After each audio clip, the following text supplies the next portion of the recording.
Yesterday, I went with my girlfriend to a furry event, and something inside me just shifted. I hate that it did. The first time I told her I love you, she pulled back halfway through a kiss.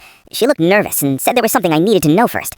Then she opened a folder on her phone. It was full of drawings, hundreds of them, always the same character, a white fox with two different colored eyes.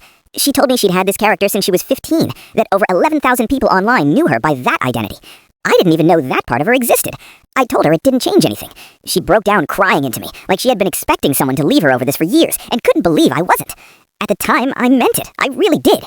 For 8 months, it stayed mostly out of sight. Small things here and there, a tail hanging on a hook, a drawing pinned above her desk. One time, I moved a paw glove from the bathroom sink so I could set my toothbrush down. She came in and apologized, like she'd done something wrong just by being herself. I told her she never had to apologize for that. She smiled, but the next morning it was gone, tucked away again. Then one day, she texted me asking if I'd come to a meet. I think she did it over text so she wouldn't have to watch my reaction if I said no. I said yes. She said a flood of heart emojis. I counted 17.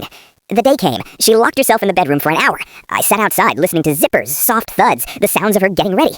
When the door finally opened, it didn't feel like her anymore. A 6-foot white fox stood there. She reached out to me. Not her hand, a padded paw. I took it anyway. I could feel warmth through the fabric, but it wasn't the same. Then she leaned her head toward me, like she was trying to kiss me. I hesitated, just for a split second, but it happened. I pulled back before correcting myself, and leaning in, pressing my forehead against the costume instead. She made a happy sound. I don't think she noticed that moment. But I did, and I haven't stopped thinking about it since.